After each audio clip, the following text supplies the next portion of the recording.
Okay, so before this video starts, I would just like to shout out, as usual, all the people who donated to the GoFundMe to send me to Nationals, as well as all of my Patreon supporters. It is because of you guys that stuff like this is able to happen, and I appreciate you all greatly. Also, make sure to stick around after the fight for my thoughts on the decision, and a little bit of what I believe I'm going to do going forward. Okay, so I forgot to put up the protein tower to plug Greg's supplements for this video, and he sent some people after me. I don't know how much time I have left, but if you want to help me, use code NOTDEADYET for 10% off at htltsubs.com or gregdoucette.com, and please hurry, I have no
And that was the fight. So I'm sure you're all wondering what my thoughts are on the point deduction that I received in the last 15 seconds of the third round. And to be honest, I have no real opinion because what I think doesn't really matter. It's not going to change the outcome. I am someone who believes that in boxing, you are going to receive good decisions, bad decisions, decisions you agree with, decisions you disagree with, decisions where the fight was close and it was a coin toss of who won, and it really just depends on the judges that day. And no matter what, you accept the decision of the judges. Whether you agree or not, whether you like it or not, you accept the decision, and complaining isn't going to change that. So, I've watched this fight a lot and mulled it over, and I've practically got it memorized at this point. But ultimately, what I think isn't really all that important. It's the outcome that's important. In terms of the actual me flipping him over himself, the point deduction itself and why I received it, I've watched the fight a lot. I've talked with, various people, friends and other coaches and fighters and stuff like that. And I never was actually told why I got the point deduction, but there are three main theories, and as to why it happened, and honestly, probably all of them are true to some extent, but the first one was head up. In the middle of the second round, halfway through, I was actually told that if I keep getting called for head up, he will deduct a point, and because of that, actually, for the last half of the second round and throughout the third round, I was actually fighting a lot more chin up, head up, and back straight than I normally would. In order to avoid getting a point deducted. I'm fighting the national champ, and I remember thinking, I'm literally putting my chin in the line of fire. This is dangerous, because I want to show that I am not, that I head down, and that I don't want to get a point deducted. In fact, in the middle of the third round, when I get pushed to the ground, you see me have my hands up like this, and I drop to my knees, I am actually saying out loud, my head is up, my head is up, my head is up, because I didn't want to get a point deducted. The second one is just simply the fact that I flipped him in the first place. You're not allowed to do that, and so he got a point. He deducted a point for that. And the third theory, which seems plausible enough, was sportsmanship, because I raised my hands after it happened. And if you ask me why I did that, I honestly could not give you an answer. Everything happened so quickly, and it was just kind of a reaction. Like, he was trying to push me to the ground, right? He was trying to push me to the canvas. He had his full weight on me, and I was like, no, I'm not going to let that happen. So I stood up like this, and then he just flipped over my shoulder. It was really weird. It happened super quickly, and he felt really light, like way lighter than he should have.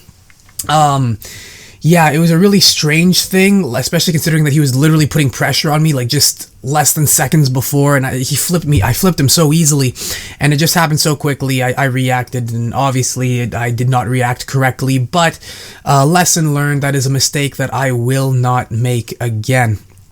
Yeah, so if you watch the rest of the fight too, keen-eyed viewers will notice that some of the stuff that my opponent did kind of skirted the line of legality, but to be honest, like, I'll address that. That is part of experience, is knowing, like, you're in a fight, not everything is going to be clean-cut and proper, and knowing what you can and can't get away with is part of experience and part of knowledge. But some of the stuff he did was like, he would take his hands, right, and put them on my face like this and just push out like that to get distance. You're not allowed to do that. Or he would take his forearm and elbow and push against me like this to get enough space to get a punch off, which again, you're not allowed to do. And then he would also dead hang on me, because he was so tall, and then when I was, get so close to him, I'm short, he would just put his full weight on me and just kind of dead hang. If I use the chair as an example like this, he would just be like, just like that, right? Which is partially, again, him pushing me to the ground, which is, again, why I took a knee in the middle of the third round before I ended up flipping him later on that round. Stuff like that, like, putting his weight on me isn't necessarily illegal, but I think it's similar to clinching, where if you do it too much, you can kind of, I don't know if they'll take a point off, you can definitely get warned for it. And then obviously the holding, I would get close, he would hold me, and then one thing that frustrated me a lot in that fight was when I would get close and he would hold me, the ref would separate us, and he would put so much distance between us that all the work that I did to get close was essentially undone, and I have to restart from zero because, I'm short. I can't outbox this guy. I need to get in close. And, for things that I do that'll skirt the line of legality is my head movement, because I'm short, and boxing doesn't like shorter fighters and dipping and ducking head movement like this, because they're scared that going down low and coming up will give headbutts and lead to cuts. So they're very, very worried about headbutts. But again, like, it's ducking and weaving is a key part of boxing and is essential to any shorter fighter's arsenal, that I just need to kind of do my best to work along with it, right? And just see how things go, right? But ultimately, despite all of those things, despite my own frustrations and thoughts on everything, on both my performance and everything else that happened, I'm still very much proud of myself for everything that I was able to accomplish, because I am from a nothing province. Nobody at Nationals expected anyone from where I'm from to even win a fight, let alone make it to the finals. In fact, when I first stepped into the ring on Friday, Everyone on my team had already lost, and so I was my province's last hope to win anything, and I made it all the way to the finals, and I gave him a good fight. I took it to him. It wasn't like he showed up and steamrolled me.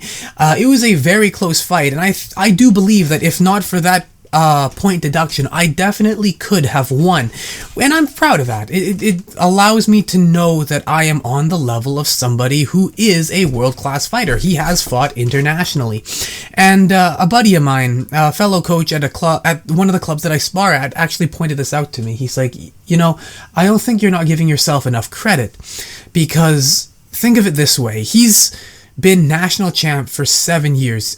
He's been on the national team for 7 years, and he's won nationals 5 years in a row. The reason why there's a discrepancy there is because nationals was not held during COVID. But yeah, so he tells me, he's like, listen, think of it this way. The guy has been champ for 7 years. He's well established. People know him. He's got, the best facilities, fighting internationally. He's got a team of coaches behind him. And you showed up and you gave him a good fight. You took it to him. You made it to the finals, essentially on your own, shortly after coming back from a 6-year retirement. That's pretty impressive. Not everyone can do that. And you know what? He's right. It was important for me to hear that, because to me, honestly speaking, that wasn't all that impressive to me, because I already knew that I was capable of that. This was my test to see just how far I could really push myself with this, And so this showed me, and my main takeaway from this is that my ceiling is not here. The country, Canada, is not where my journey ends. My ceiling goes further than that. This guy was a world-class fighter who has fought internationally, and I made it all the way to the finals, and I had him scared. I definitely did. I gave him a good fight. I don't think anybody watching that fight, whether you think I won or lost, can say that he just steamrolled me. I think it was, at the very least, a very competitive fight. That, again, I could have won if not for that point deduction.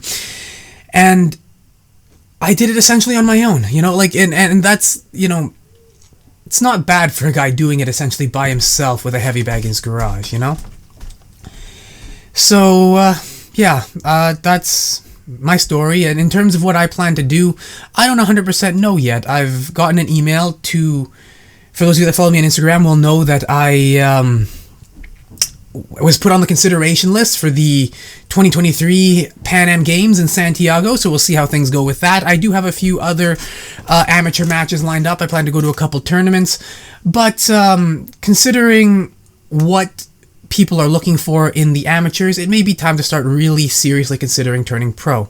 I don't know yet, but it's been a hell of a journey, and like I said, the one takeaway I've got from this is that I can't stop now. I'm really good at this, and I can go further than the nationals, further than this country. I just need to make the opportunities for myself to be able to do that, and that's, I guess, what I'll be working towards in the future. But again, that'll be to come. Like, follow, and subscribe to see it. Join me on this journey, because I'm really just figuring it all out. So, hope you enjoyed it, and until next time, just thank you everybody who supports. It really does mean a lot. And remember, I am not dead yet. And if you are not either, there is always a tomorrow waiting for you. Thank you so much to everyone who has joined me on my search for tomorrow.